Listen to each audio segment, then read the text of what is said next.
আসসালামু আলাইকুম। খুবই চমৎকার একটা বার্তা আপনাকে শোনাবো। এটা আপনার দিলে গিয়ে আঘাত হানবে বা মনে রাখার মতো একটা কথা হবে মরণ পর্যন্ত। ভালো করে শোনেন। আল্লাহ তাআলা বান্দার গুনাহ দেখলে আনন্দ পান। আল্লাহ তাআলা বান্দার গুনাহ দেখলে মজা পান। এটা আল্লাহ তাআলার একটা বিশেষ জিনিস। আপনি গুনাহ করেন, এটাতে আল্লাহ তাআলা রাগ করেন বা অসহ্য হন বা আল্লাহ আপনাকে পোড়াবেন, আযাব দিবেন, কষ্ট দিবেন, শাস্তি দিবেন, এটা কিন্তু আল্লাহ তাআলা চান না। বা আপনার জীবনটা গুনাহমুক্ত হোক, এটা আল্লাহ তাআলা চান না। একটা সময়, একটা দিন, আমার একটা মেয়ে আছে ৩-৪ মাস বয়সের। একবার আমার শরীরে পেশাব করে দিল।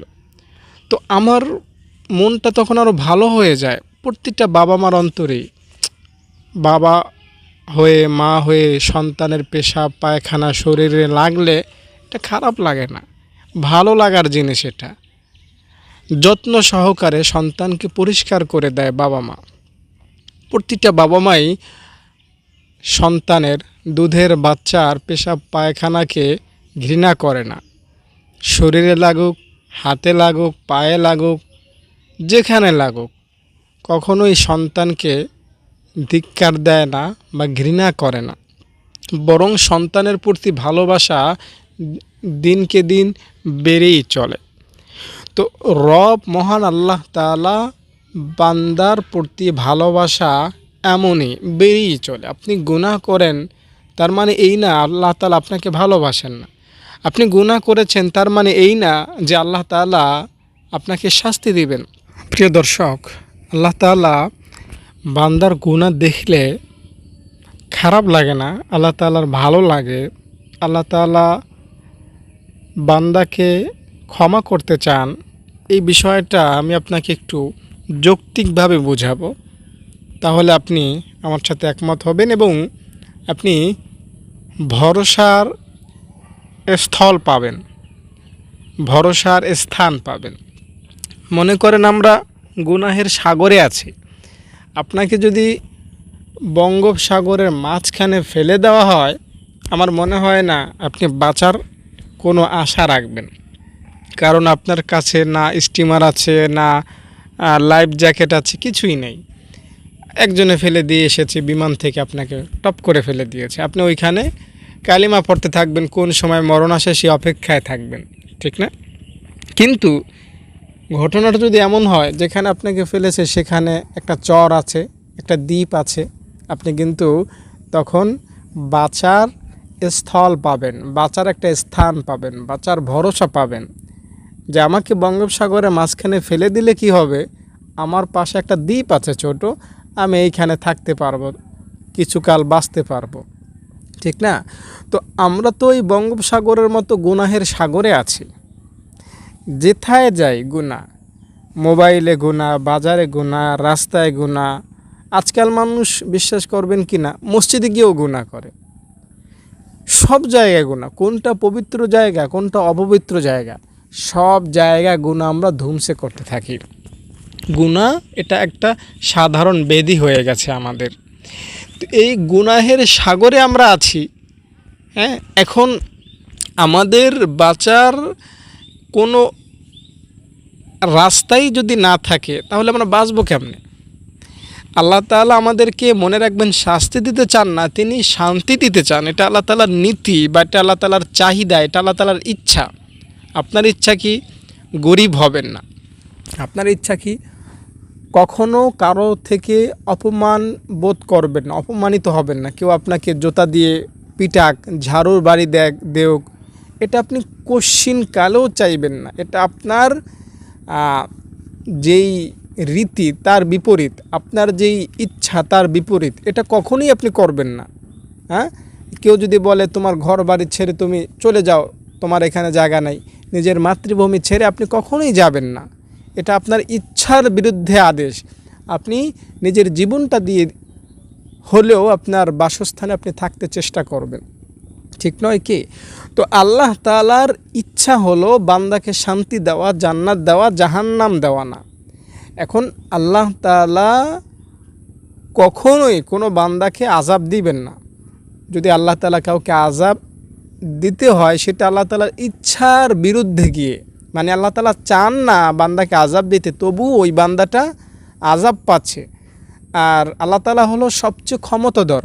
আপনার ইচ্ছার বিরুদ্ধে আমি একটা কাজ করতে পারবো, আমার ক্ষমতা আছে, যাও মেয়া তুমি তোমার বাড়িতে থাকতে পারবা না, আমার ক্ষমতা আছে, প্রভাবশালী আমি, আমাকে কিছুই আপনি করতে পারবেন না। কিন্তু আল্লাহর উপরে কোনো ক্ষমতাধর ব্যক্তি আছেন কি? কোশ্চিনকালেও না, প্রশ্নই আসে না। তো ওই আল্লাহ তাআলার ইচ্ছা হলো আপনাকে শান্তি দেওয়া, শাস্তি দেওয়া না। তো আমাকে বলুন, যার ক্ষমতা এত বড়, যিনি সবচেয়ে বড়, তার ইচ্ছার বিরুদ্ধে গিয়ে আপনাকে কে জাহান্নামে ফেলবে? শয়তান। এ তো একটা পুঁটি মাছের মতন আল্লাহ তাআলার সামনে। তো এই শয়তান আপনাকে কেমনে জাহান্নামে নেবে? আল্লাহ তাআলা বান্দাকে জাহান্নামে ফেলবেন না। শয়তান বলেছিল, আল্লাহ তোমার বান্দাকে আমি জাহান্নামে নিয়েই ছাড়ব। আল্লাহ তাআলা কেমন যেন শয়তানের এই চ্যালেঞ্জের মোকাবেলায় মুচকি হাসি দিয়ে বলেছিলেন, শয়তান, বান্দা আমার জাহান্নামে নিবি তুই? আমি আমার বান্দাকে এত ভালোবাসি, এত মহব্বত করি, আর তুই স্বাধীনতা পাইয়া আমার বান্দাকে দুনিয়াতে গিয়ে ধোকা দিয়া জাহান্নামে ফেলে দিবি? এত সস্তা? এত সস্তা না রে শয়তান। আমার বান্দাকে তুই জাহান্নামে ফেলতে পারবি না। এটা আমার ইচ্ছার বিরুদ্ধে। আমার ইচ্ছার বিরুদ্ধে গিয়ে তুই কোনো কাজ করতে পারবি না।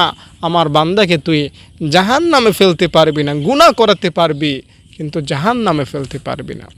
আল্লাহ রব্বুল আলামিন আপনাকে জাহান্নামের শাস্তি ভোগ করাতে চান না বন্ধু। আমার কথাগুলো শুধুমাত্র মুমিন, মুসলমান, মুত্তাকি, পরহেজগার ব্যক্তিদের জন্য প্রযোজ্য। বুঝতে পেরেছেন? দুনিয়াতে অনেক প্রকার টাইপের গুনাহগার আছে। এই যে আমার ভিডিওটা আপনি দেখতেছেন, আপনি মুসলমান, আপনি পরকাল নিয়ে চিন্তা ভাবনা করতেছেন, শুধুমাত্র এই সেক্টরে যারা আছে আমার কথা শুধু তাদের জন্য প্রযোজ্য। আমার কথাগুলো যদি একজন হিন্দুর ক্ষেত্রে ধরান, যে হুজুর তো বলেছিল আল্লাহ তাআলা কাউকে জাহান্নামে ফেলবে না, তো হিন্দু জান্নাত পাবে, না, আমি কিন্তু সবার জন্য বলছি না। আবার মুসলমানদের মধ্যে যারা মাজার পূজারী, শিরক বেদাত কোনোই নাই, আমি এদেরও বলছি না। যারা আমরা ভালো হতে চাই, আমরা যারা পরকাল নিয়ে ভাবতেছি, আমরা যারা আল্লাহ তাআলার স্মরণে আছি, আমি এদের সম্পর্কে আলোচনা করতেছি। তো আমাদেরকে আল্লাহ তাআলা কখনোই কি চান না? জাহান্নামে ফেলতে চান না। দেখুন, আমি একটা কথা বলেছিলাম, আল্লাহ তাআলা আপনার গুনাহ দেখলে আল্লাহ তাআলার ভালো লাগে। দেখুন, এই কথাটা আমি আপনাকে সহজে বোঝানোর জন্য বললাম। আমার এই কথাটার ব্যাখ্যা যদি আমি আপনাকে বলি, তাহলে এভাবে বলতে পারি, হাদিস শরীফের মধ্যে এসেছে যে আল্লাহ তাআলা বান্দাকে গুনাহ করার ক্ষমতা দিয়েছেন। গুনাহ করার যে একটা ক্ষমতা, এটা আল্লাহ তাআলা তার বনি আদম বা বান্দাকে বা ইনসান বা মানুষকে দিয়েছেন। এটা আল্লাহ তাআলা ফেরেশতাদেরকে দেন নাই।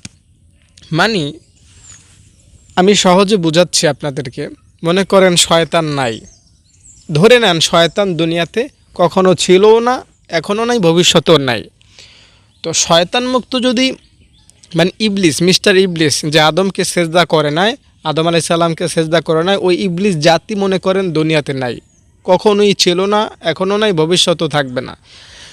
তো শয়তান মুক্ত যদি দুনিয়াতে আপনি থাকেন, তারপরেও কিন্তু আপনি গুনাহ করবেন। বিষয়টা আপনার কাছে অবাক লাগলো, তাই না?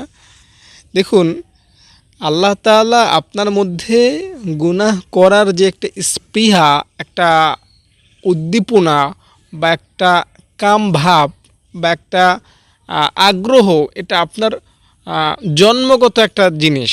এটা আল্লাহ তাআলা আপনার মধ্যে ফিটিং করে, সেটিং করে, ফিট করে একদম ইনস্টল করে দিয়েছেন। এমন না যে শয়তান আপনার কাছে আসবেন আর আপনি গুনাহ করবেন না, বিষয়টা কিন্তু তা না। শয়তান না থাকলেও আপনি গুনাহ করবেন, কারণ আপনার মধ্যে গুনাহ করার একটা ইচ্ছা আছে। যারা আমরা খুব পরিশ্রম করি, আমাদের ক্ষুধা লাগে। আর যারা পরিশ্রম করি না, এসির মধ্যে ঘুমাই, এসির মধ্যে শুয়ে থাকি, তাদেরও ক্ষুধা লাগে। তো যে পরিশ্রম করলো তারও ক্ষুধা লাগলো, আর যে এসির মধ্যে শুয়ে থাকলো তারও ক্ষুধা লাগলো। ঘটনাটা কি? ঘটনাটা হলো এই, মানুষের মধ্যে ভিতরগত একটা ক্ষুধার যন্ত্র আছে। একটা টাইম সেট আছে, নির্দিষ্ট সময় পার হয়ে গেলে স্বভাবগতভাবেই ক্ষুধা লাগবে। তুমি কাজ করো, চাই ঘুমাও, চাই বসে থাকো, মোবাইল দেখো, গল্পগুজব করো, যাই করো, একটা নির্দিষ্ট টাইম পেরিয়ে গেলে পেটে ক্ষুধা লাগবেই। তো আপনার মধ্যে একটা গুনাহ করার একটা আগ্রহ আছে, ওইটা আপনার মধ্যে জন্মগতভাবেই দেওয়া হয়েছে। তো আল্লাহ তাআলা যদি না চাইতেন যে আমার বান্দা গুনাহ করবে না, তাহলে কিন্তু ওই জিনিসটা আল্লাহ তাআলা আপনার মধ্যে দিতেন না। আল্লাহ তাআলা আপনার মধ্যে ওই জিনিসটা দিয়েছেন, এমন না ওই জিনিসটা সরকার দিয়েছে, ওই জিনিসটা সমাজ দিয়েছে, ওই জিনিসটা এটা ওটা দিয়েছে না। জন্মগতভাবেই আল্লাহ তাআলা প্রত্যেকটা মানুষকে ওই জিনিসটা দিয়েই তৈরি করেছেন। যেমন ফেরেশতাদেরকে আল্লাহ তাআলা ওইটা দেন নাই। ফেরেশতারা কিন্তু দুনিয়াতে থাকে, এত গুনাহের সাগর, কিন্তু কোনো ফেরেশতাও একটা কি করে না, গুনাহ করে না। দুনিয়াতে আসলেই বা দুনিয়াতে থাকলেই গুনাহ করতে যদি হইতো, তাহলে ফেরেশতারাও কিন্তু গুনাহ করতো। আমার ডান কাজে একজন ফেরেশতা, বাম কাজে একজন ফেরেশতা। আমি যদি সূরা হাশরের শেষ 3 আয়াত পড়ি, 70,000 ফেরেশতা আমার জন্য দোয়া করতে থাকে। তো এই লক্ষ কোটি কোটি মিলিয়ন ট্রিলিয়ন ফেরেশতা দুনিয়াতে থাকে, তো একটা ফেরেশতাও কিন্তু কোনোদিন গুনাহ করে না। বুঝতে পেরেছেন? তো ফেরেশতারা গুনাহ করে না কেন? কারণ হলো তাদের মধ্যে গুনাহ করার কোনো আগ্রহ নাই, বা সহজ কথায় বলতে গেলে বলতে পারি, তারা গুনাহ কেমনে করে সেই জিনিসটাই জানে না। বুঝতে পেরেছেন? তো 1 নাম্বার, আপনার মধ্যে গুনাহ করার চাহিদা আল্লাহ তাআলা দিয়েছেন, তাই আপনি গুনাহ করেন। তার মানে আল্লাহ তাআলা চান আপনি গুনাহ করেন।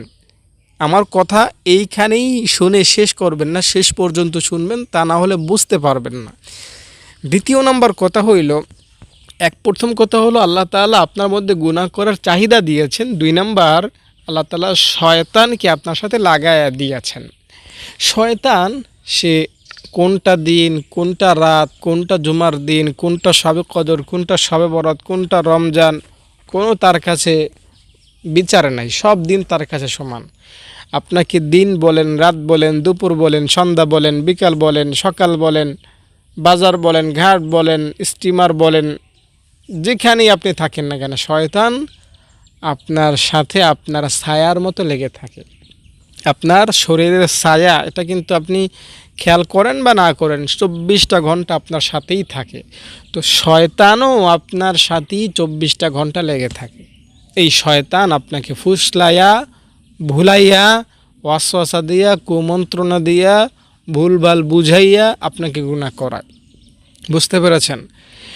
একটা তো হলো লোকটা অসুস্থ, আবার এই অসুস্থ লোকটাকে হাসপাতালে নিয়ে না নেয়া ছাড়া একটা জনমানবহীন এলাকায় ছেড়ে দিল, বা যে লোকটা হাঁটতে পারে না, চলতে পারে না, খুবই অসুস্থ, খুবই অসুস্থ, এই লোকটাকে বাঘের সামনে, বাঘের খাঁচায় রেখে দিল। তো লোকটা এমনিতেই অসুস্থ, উঠতে পারে না, আরও ছাড়ছে বাঘের সামনে। তো এই লোকটার কী উপায় হবে বলেন? তো মানুষ হিসাবে তো আমরা এমনিতেই গুনাহ করি, আবার আমাদেরকে বাঘের মতো শয়তানের সামনে ছাড়া হয়েছে। তো স্বাভাবিকভাবে শয়তান আমাদেরকে গ্রাস করবে, শয়তান আমাদেরকে খেয়ে ফেলবে, শয়তান আমাদের দ্বারা গুনাহ করবে, এটা খুব স্বাভাবিক, ঠিক না? আরও পরিষ্কার করে শোনেন, এখানেও আপনি বুঝলেন যে আল্লাহ তাআলা শয়তানকে আমাদের সাথে লাগাই দিয়েছেন, তার মানে চান আল্লাহ তাআলা আমরা গুনাহ করি। এটা আল্লাহ তাআলার ইচ্ছা। আমরা গুনাহ না করি, এটা আল্লাহ তাআলার ইচ্ছা না। আল্লাহ তাআলা চান মানুষ গুনাহ করুক। এখন আরও ভালো করে বুঝবেন, একটা সময় আল্লাহ তাআলা ফেরেশতাদেরকে বলেছিলেন, ফেরেশতারা আমি মানুষ তৈরি করব। ফেরেশতারা বলল, আল্লাহ মানুষ তারা কেমন হবে? আল্লাহ বললেন, তারা চাইলে গুনাহ করতে পারবে, আবার চাইলে আমার জিকিরও করতে পারবে, সওয়াবের কাজও করতে পারবে। ফেরেশতারা বলল, না আল্লাহ, দরকার নাই, আমরাই তো আছি, এ জাতি ভালো হবে না। আল্লাহ বললেন, ফেরেশতারা তোমরা কি বেশি বোঝো? আমি তোমাদের রব, প্রতিপালক, তোমরা আমাকে পরামর্শ দিতে আইসো না। আমি বানাবো বলছি তো বানাবো, তোমরা আমার মতের বিরুদ্ধে গেলেও, আমার এই মত তোমাদের কাছে পছন্দ না হইলেও আমি আমার বনি আদম জাতি বানাইবই, যারা চাইলে গুনাহ করতে পারবে, চাইলে সওয়াবের কাজও করতে পারবে। তো সমস্ত ফেরেশতাদের মতকে আল্লাহ তাআলা গ্রহণ করলেন না। আল্লাহ তাআলা ফেরেশতারা যে প্রস্তাবটা দিয়েছিল যে মানুষ বানানোর দরকার নাই, আমরাই তোমার ইবাদতের জন্য যথেষ্ট আছি, আল্লাহ তাআলা এই ফেরেশতাদের প্রস্তাবকে প্রত্যাখ্যান করলেন এবং আদম আলাইহিস সালামকে বানানোর মাধ্যমে আমাদেরকে তৈরি করলেন। তার মানে ওই থেকেই, প্রথম থেকেই, আমাদের বানানোর আগ থেকেই আল্লাহ তাআলার এই ইচ্ছাটা ছিল যে আমি এমন একটা জিনিস তৈরি করব যারা আমার হুকুম মানবে আবার আমার হুকুম অমান্যও করবে। আমি তাদের রব, আমি তাদের প্রতিপালক, এই ভয় তাদের মধ্যে থাকবে না। তারা চাইলে গুনাহ করতে পারবে, আবার চাইলে সওয়াবের কাজও করতে পারবে। এমন স্বাধীনতা দিয়ে আমি একটা জাতি তৈরি করব। আর আল্লাহ তাআলা সেটা করলেন, এই মানব জাতিকে সেটা বানানোর মাধ্যমে প্রমাণ করলেন। দেখুন, মানব জাতি আমরা আল্লাহ তাআলার, আমরা যারা মুসলমান আমরা আল্লাহ তাআলার হুকুম মানি, আর যারা অমুসলিম তারা আল্লাহ তাআলার হুকুম মানে না, আল্লাহ তাআলাকে কোনো ভয়ই করে না। আমরা যারা মুসলমান গুনাহ করি, গুনাহ করলেও আমাদের মধ্যে একটা ভয় আছে পরকালের, এই মনে হয় জাহান্নামে যাওয়া লাগতে পারে, এরকম একটা ভয় আমাদের মধ্যে থাকে, কাজ করে, ঠিক না? তো আল্লাহ রব্বুল আলামিন মানুষকে ওইভাবেই তৈরি করেছেন, মানুষ চাইলে সওয়াব করবে, চাইলে গুনাহ করবে। তো আমার এই কথাগুলোর মাধ্যমে আশা করি আপনাকে এটা বোঝাইতে পারলাম যে আল্লাহ তাআলা চান মানুষ কী করুক, গুনাহ করুক। গুনাহ আল্লাহ তাআলার, মনে করেন একটা কীভাবে কথাটা বলি, আল্লাহ তাআলা বান্দা গুনাহ করলে এটা আল্লাহ তাআলা রাগ হিসাবে বা খারাপ হিসাবে দেখেন না, তবে একটা মাত্রা আছে, একটা লিমিটেশন আছে। খেলাধুলা শরীরের জন্য ভালো, ঠিক না? আমার মাদ্রাসার ছাত্রীরাও খেলাধুলা করে, তবে পড়াশোনা বাদ দিয়ে, ঘুম বাদ দিয়ে, খাওয়া দাওয়া বাদ দিয়ে সবসময় যদি খেলাধুলা করে, এটা কিন্তু ভালো না। খেলাধুলার জন্য একটা নির্ধারিত টাইম দেয়া আছে, বিকালে আসরের পর থেকে মাগরিব, এই সময়টা যে যা ইচ্ছা খেলো, দৌড়াদৌড়ি করো, বসে বসে খেলো, গল্প গুজব করো, এই সময়টা নির্ধারিত একটা টাইম আছে। তো গুনাহ এটা আল্লাহ তাআলা ভালো লাগে বা এটা আল্লাহ তাআলার পছন্দের জিনিস, তবে একটা নির্ধারিত টাইম সীমা, একটা লিমিটেশন আছে। আপনি সকালেও গুনাহ করবেন, দুপুরেও গুনাহ করবেন, রাতেও গুনাহ করবেন, আর কোনো ক্ষমার তোয়াক্কা করবেন না, এটা কিন্তু মাত্রাতিরিক্ত, এটা খারাপ জিনিস। হ্যাঁ, এটা খারাপ জিনিস। যার ঘুমের ওষুধ, ঘুম হয় না, ডাক্তার তাকে ঘুমের ওষুধ দেয়, তো একটা ঘুমের ওষুধ খেলেই ঘুম এসে যায়। আপনি যদি সেখানে 10টা ঘুমের ওষুধ খান, 20টা ঘুমের ওষুধ খান, তো আপনি এমন ঘুম দিবেন কিয়ামত পর্যন্ত কিন্তু আর উঠতে পারবেন না, ঠিক না? আল্লাহ তাআলা বান্দার গুনাহ করার স্বাধীনতা দিয়েছেন, আর গুনাহ দেখলে আল্লাহ তাআলা ভালোও লাগে, তার মানে এই না আপনি খুব গুনাহ করতেই থাকবেন, এটা কিন্তু আপনাকে জাহান্নামে নিয়ে যাবে। একটা নির্দিষ্ট সীমা রাখবেন, অতিরিক্ত কোনো জিনিসই ভালো না। তরকারিতে যদি লবণ না দেন ভালো লাগে না, কোনো টেস্টেই লাগে না। কিন্তু বাজারে সব লবণ যদি তরকারিতে দিয়ে দেন, ওইটা আপনি জিহ্বাতেও লাগাতে পারবেন না। বুঝতে পেরেছেন? তো আপনি নামাজ পড়বেন, রোজা রাখবেন, হজ করবেন, যাকাত দিবেন, আমল করবেন, মাঝে মধ্যে গুনাহ করবেন, ওইটা আল্লাহ তাআলার কাছে ভালো লাগবে। কিন্তু নামাজ, রোজা, হজ, যাকাত সব কিছু ছেড়ে দিয়ে শুধুমাত্র না, আমি কিন্তু এটার কথা বলছি না, এদের পক্ষে না। দর্শক, এজন্য যারা গুনাহ করেছেন অতীতে, ভয় পায়েন না। রব আপনার গুনাহকে আপনার আযাবের কারণ বানাবেন না, বরং আপনার গুনাহকেই আপনার জান্নাতে যাওয়ার উসিলা বানায় দিবেন। আল্লাহ তাআলা আপনাকে জান্নাত দিবেন ইনশাআল্লাহ। দেখুন, পরকালে আল্লাহ তাআলা একটা বান্দাকে জিজ্ঞাসা করবেন, বান্দা এত গুনাহ কেন করলি? বান্দাটা বলবে, আল্লাহ শয়তান ধোঁকা দিয়েছিল তাই গুনাহ করেছে। আল্লাহ তাআলা কেমন যেন শয়তানকে বলবেন, শয়তান ফেরেশতাদেরকে বলবে, এই ফেরেশতারা, আমার বান্দার গুনাহ তো তোমরা দুইজন লিখেছো, যে গুনার ফেরেশতা তাকে বলবে, তুমি তো গুনাহ লিখেছো, তো আমার বান্দার গুনাহ কেন লিখেছো? আল্লাহ, তোমার বান্দাটা গুনাহ করেছে তাই লিখেছি। ও, আমার বান্দা গুনাহ করেছে? আমার বান্দা তো বলতেছে সে ইচ্ছা করে নাই, শয়তান ধোঁকা দিয়ে করাইছে। হ্যাঁ আল্লাহ, আমি দেখিয়েছি তো, দুনিয়াতে প্রত্যেকটা মুহূর্তে শয়তান তার কাছে ছায়ার মতো লেগেছিল, সে কখন ঘুমে যায়, বাজারে যায়, মসজিদে যায়, বাথরুমে যায়, খাবার খেতে যায়, ঘুরতে যায়, কোনো তোয়াক্কা করে না শয়তান। সবসময় তাকে ধোঁকা দিয়েছে, শয়তান ধোঁকা দিয়েছে, তাই সে গুনাহ করেছে। ফেরেশতাকে আল্লাহ বলবেন, ঠিক বলেছো ফেরেশতা, তুমি গুনাহ লিখেছো, সত্য লিখেছো, কিন্তু তোমার বান্দা তো ইচ্ছা করে গুনাহগুলো করে নাই। তুমি সেটা বললা আমার বান্দা শয়তান ধোঁকা দিয়েছে তাই বাধ্য হয়ে করেছে। হ্যাঁ, কেউ যদি 10তলা বিল্ডিংয়ের একদম টপ কর্নারে যায়, যেখানে কোনো এরিয়া নাই, পেছন দিক দিয়ে শুধু কেউ যদি সামান্য 2 আঙ্গুল দিয়েও যদি ধাক্কা দেয়, লোকটা কিন্তু 10তলা থেকে পড়ে যাবে, কারণ সামনে কোনো স্পেস নেই, ঠিক না? তো আমরা হচ্ছি এই রকমের একটা সিচুয়েশনে যে শয়তান আমাদেরকে একটা টক্কা দিলে আমরা গুনার মধ্যে পড়ে যাই। শয়তানকে এই রকমের পাওয়ার দেওয়া হয়েছে। আপনার মনে করেন এমন না যে আপনার সামনে আসলো আর আপনার হাতে পায়ে ধরলো গুনাহটা করো, না না, শয়তানের পাওয়ার কি জানেন? আপনার কাছে এসে তো বলে গুনাহটা করো, যদি গুনাহ না করেন আপনার মধ্যে ঢুকে যায়, আপনার রগ উপশিরায় ঢুকে যায়, রগে রগে রগে রগে, প্রত্যেকটা রগে রগে শয়তান ঢুকে যায়, প্রত্যেকটা রগে রগে শয়তান ঢুকে একদম আপনাকে অবশ করে নেয়। আপনি আর আপনি থাকেন না, আপনি শয়তান হয়ে যান। বুঝতে পেরেছেন? ওই যে জিন দেখবেন, যার শরীরে জিন এসে গিয়েছে, তো ওই লোকটা থাকে না, জিন হয়ে যায়। ইউটিউব ভিডিওতে অনেক সময় দেখা যায় যে যদি জিজ্ঞাসা করা হয় তোমার নাম কি, নিজের নাম না বলে ওই জিনের নাম বলে। যদি বলা হয় তোমার বাড়ি কই, ওই জিনের বাড়ির নাম বলে। সব কিছু মানে ওই লোকটার লোক থাকে না, ওটা জিন হয়ে যায়। মানে শয়তান আপনাকে এমনভাবে গুনাহের জন্য গ্রাস করে যে আপনি আর আপনি থাকেন না, আপনি শয়তান হয়ে যান। তো আপনি শয়তান থেকে বাঁচবেন কেমনে বলেন? শয়তানকে আল্লাহ তাআলা এমন ক্ষমতা দিয়েছেন, আর শয়তানকে আপনি ধরতেও পারবেন না। আপনাকে শয়তান ধরতে পারবে, আপনি শয়তানকে দেখতে পারবেন না, শয়তান আপনাকে দেখতে পারবে। তো আল্লাহ তাআলা তাই তখন বলবেন, ঠিকই তো ফেরেশতা, আমার বান্দা আমার বিরুদ্ধে গুনাহ করবে কেন? সে যদি শয়তান যদি তাকে ধোঁকাই না দিত, আমার বান্দা তো গুনাহ করতো না। তার মানে আমার বান্দার কোনো দোষ নাই, ঠিক না? একটা অবুঝ শিশুকে যেভাবে বড় করবেন সেভাবেই সে বড় হবে। হ্যাঁ, আমার বান্দা তো অবুঝ, শয়তান সে আমার বান্দাকে অবুঝ পাইয়া গুনাহের দিকে ফসলাইয়া ধোঁকা দিয়েছে।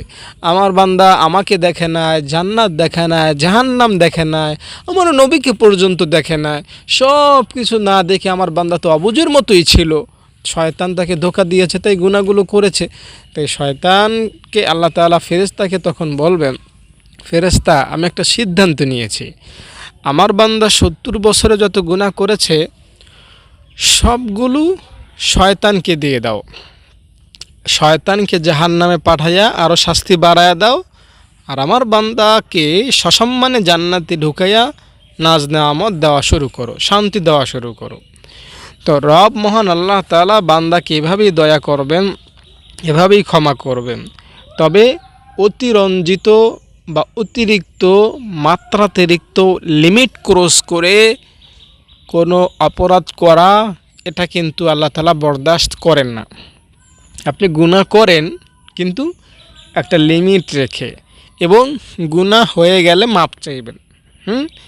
আল্লাহ তাআলা দেখেন, আপনি গুনাহ করেন, এটা আল্লাহ তাআলা ভালোবাসেন কোন শর্তে বা কখন? 1 নাম্বার, গুনাহটা একটা নির্দিষ্ট মাত্রায় হতে হবে। 100 সওয়াব করেছেন, একটা গুনাহ করেছেন, বিশ্বাস করেন এই গুনাহের জন্য আল্লাহ তাআলা আপনাকে না পাকড়াও করবেন, না ধমক দিবেন, না আপনাকে কিচ্ছু প্রশ্নই আসে না। আল্লাহ রাব্বুল আলামিন আপনার 100 সওয়াবের বিপরীতে একটা গুনাহ, এটা আল্লাহ তাআলা ধরবেনই না, বা যে ফেরেশতা, এই ফেরেশতা লিখতেই পারবে না। 100 সওয়াবের বিপরীতে একটা গুনাহ। আরও সহজ করে বলি, 2টা সওয়াবের কাজ করবেন, একটা গুনাহ করবেন, এটাও তেমন ধর্তব্য না, এটাও তেমন ধর্তব্য না। আরও সহজ করে বলি, একটা সওয়াব করবেন, একটা গুনাহ করবেন। তাহলে সওয়াব আর গুনাহ কী করে জানেন? মারামারি লাগে কেমন যেন। আর সওয়াবের ক্ষমতা থাকে বেশি, কারণ একটা সওয়াব করলে সেটা 10টা হয়ে যায়, আর একটা গুনাহ একটাই থাকে। তাই একটা গুনাহ 10টা সওয়াবের সাথে কখনোই পেরিয়ে ওঠে না। তাই আপনি যদি গুনাহ করেনও, সর্বোচ্চ একটা গুনাহ করবেন একটা সওয়াবের বিপরীতে। মানে আপনি ধরেন এখন বাহিরে যাবেন, রাস্তায় যাবেন, রাস্তায় গিয়ে আপনি একটা খারাপ কাজ করবেন বা একটা খারাপ কাজ হয়ে গিয়েছে, তখন আপনি একটা ভালো কাজ করে নেবেন। ওই খারাপ কাজটা করার পর ভালো কাজ না করে আবার যদি খারাপ কাজ করেন, এটা হবে আপনার জন্য অতিরঞ্জিত বা বাড়াবাড়ি, এটা হবে আপনার জন্য অতিরিক্ত। বুঝতে পেরেছেন? তাই আপনি সবসময় কেয়ার করবেন, ফলো রাখবেন বা সতর্ক থাকবেন যে আমার দ্বারা যদি কখনো কোনো গুনাহ হয়ে যায়, ওই গুনাহ করার পর আমি অবশ্যই কোনো না কোনো একটা ভালো কাজ করে ছাড়বই, ভালো কাজ করবই। আমি আপনাকে আশ্বস্ত করছি না, বরং গ্যারান্টি সহকারে দায়িত্ব নিয়ে শোনাচ্ছি, আপনি এরকম চলতে থাকলে এমন অবস্থায় মৃত্যুবরণ করবেন যে আপনি জান্নাত দেখে মরতে পারবেন ইনশাআল্লাহ। কিন্তু আমরা কয়জন এমনটা করি? সওয়াব তো দূরে থাক, গুনাহ গুনাহ গুনাহ, এটা যে গুনাহ এটা মনেই করি না। সওয়াব করা তো দূরের কথা, গুনাহকে গুনাহ মনে করি না আমরা, এটা মনে করি সাধারণ একটা কাজ। না না, এটা কইরেন না। আল্লাহ তাআলা আপনার নির্দিষ্ট পরিমাণ গুনাহ দেখতে চান, মাত্রাতিরিক্ত না। এবং আপনি যখন গুনাহটা করেন তখন আল্লাহ তাআলা অবশ্যই অপেক্ষায় থাকেন আপনি কখন মাপ চাইবেন। তাই আমার সর্বশেষ কথাটা আপনার জন্য অবশ্যই সতর্কতা বা শর্তমূলক কথা, সেটা হলো আল্লাহ তাআলা বান্দার গুনাহকে ভালোবাসেন এই শর্তে যে বান্দার গুনাহটা হবে একটা নির্দিষ্ট মাত্রায়, এবং গুনাহটা হয়ে গেলে বান্দা সাথে সাথে একটা ভালো কাজ করবে বা আল্লাহ তাআলার কাছে মাপ চাইবে। এই শর্তগুলো যদি আপনি পালন করতে পারেন বা আপনার মধ্যে রাখতে পারেন, বিশ্বাস করেন আপনার গুনাহের কারণে আপনি কখনোই আল্লাহ তাআলার কাছে লজ্জিত হবেন না, অপমানিত হবেন না। আল্লাহ তাআলা আপনাকে পাকড়াও করবেন না, মারবেন না, কাটবেন না, শাস্তি দিবেন না, জাহান্নামে ফেলবেন না, বরং দয়া মায়া অনুগ্রহ করে জান্নাতের মেহমান বানায় দিবেন। পাশাপাশি আপনি একটা দোয়া পড়বেন গুনাহ হয়ে গেলে, লা হাওলা ওয়ালা কুওয়াতা ইল্লা বিল্লাহ, লা হাওলা ওয়ালা কুওয়াতা ইল্লা বিল্লাহ। এই দোয়াটা পড়লে আপনি যে গুনাহ করেছেন এটা ফেরেশতারাও মনে রাখতে পারবেন। আপনারা এখানে লিখা তো দূরের কথা, আপনি এই দোয়াটা পড়ার মাধ্যমে আল্লাহকে বলতেছেন, আল্লাহ আমি তো অবুঝ, আল্লাহ আমার কি শক্তি আছে, তুমি যদি চাও আমি সওয়াবের কাজ করতে পারবো, তুমি না চাইলে তো আমি আর সওয়াব করতে পারবো না আল্লাহ, আমি তো গুনাহই করব। তোমার ইচ্ছার বিরুদ্ধে গিয়ে তুমি যেটা চাবা না সেটা আমি কিভাবে করব আল্লাহ? তুমি আমাকে যদি সওয়াবের কাজ করাও তো আমি বাইজিদ বুস্তামির মতো সওয়াবের কাজ করাতে পারবো। আল্লাহ তুমি তৌফিক দিয়েছো, তাই সাহাবায়ে কেরাম সারা রাত জুড়ে কোরআন পড়তে পেরেছে, নামাজ পড়তে পেরেছে। তুমি তাদেরকে শক্তি দিয়েছো, তৌফিক দিয়েছো, আমাকে আল্লাহ তুমি যদি ওরকম দাও আমিও পারবো। তো এই কথাগুলোই মূলত এই দোয়াটার মাধ্যমে আল্লাহকে বলতেছেন, লা হাওলা ওয়ালা কুওয়াতা ইল্লা বিল্লাহ। খুবই সুন্দর একটা দোয়া, এই দোয়াটা পড়বেন, আল্লাহ খুশি হবেন এবং আপনার গুনাহগুলো আল্লাহ তাআলা মাফ করবেন। দোয়াটা সকাল বিকাল নাই, যখন তখন পড়তে পারবেন, এক দুইবার নাই, যতবার ইচ্ছা পড়তে পারবেন। ওযু সারা ওযু সহ পড়তে পারবেন, রাত দিন নামাজের আগে পরে মোনাজাতে আকাশের দিকে তাকিয়ে, রাতে গভীর রাতে যখন ইচ্ছা পড়তে পারবেন ইনশাআল্লাহ। দর্শক, পরিশেষে আমার মাদ্রাসার কথা আপনাদেরকে জানাতে চাই। আমার মাদ্রাসায় দান করবেন অনুগ্রহপূর্বক। আমার মাদ্রাসায় অনেক ছাত্রী এখানে থাকেন, পড়েন, খান ফ্রিতে, তাদের থেকে আমি টাকা নেই না।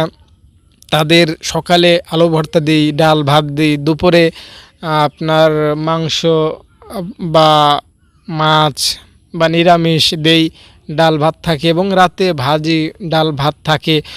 ৩২ জন সকালে দুপুরে এবং রাতে খায়। মোট ৯৬ জন ছাত্রী আমার মাদ্রাসায় ৩ বেলা খাবার খায় ফ্রিতে, এবং মোট টোটাল ৭০ জন ছাত্রী আছে যাদের থেকে বেতন নেই না।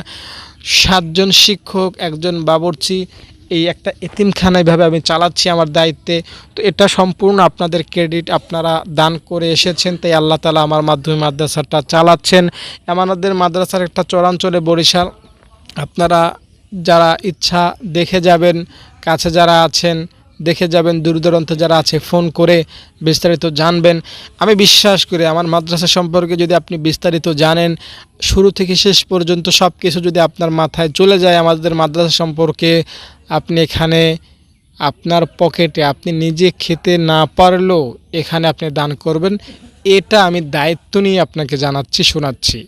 তাই যারা দান করেন না কখনো, তারাও যদি আমাদের মাদ্রাসা সম্পর্কে জানেন, আমাকে ফোন করে আমি আপনাকে দায়িত্ব নিয়ে বলছি, আপনার দিল কেঁদে উঠবে এবং আপনি দান করতে বাধ্য হবেন। দর্শক, ভালো থাকেন, নিরাপদে থাকেন। আসসালামু আলাইকুম। ছাত্রীরা, তোমাদের হাতে কি? তোমরা কোরআন শরীফ পড়তে পারো? তোমরা কোরআন কোথায় শিখেছো? এই মাদ্রাসায় পড়তে কোনো টাকা দিতে হয়? আসসালামু আলাইকুম দর্শক, আমি আব্দুল আজিজ, এরা আমার ছাত্রী। আমি এদের থাকা, খাওয়া, বেতন, বিদ্যুৎ বিল, গ্যাস বিল, যেখানে যা আছে এভরিথিং সব কিছু ফ্রি করে দিয়েছি। আমার এই মাদ্রাসার লোকেশন হচ্ছে গ্রাম উত্তর চরডাকাতিয়া, পোস্ট পাতারচর, থানা মুলাদি, জেলা বরিশাল। আল্লাহ তাআলা তার সকল দান কবুল করেন, বলো আমিন। এখানে আমার ছাত্রীদের খাবারের একটা দৃশ্য দেখতে পাচ্ছেন, এখানে বেড়েছি। আর এখানে দেখতে পাচ্ছেন আমার ছাত্রীদের খাবারের দৃশ্য, আমার ছাত্রীরা খাচ্ছে এখানে।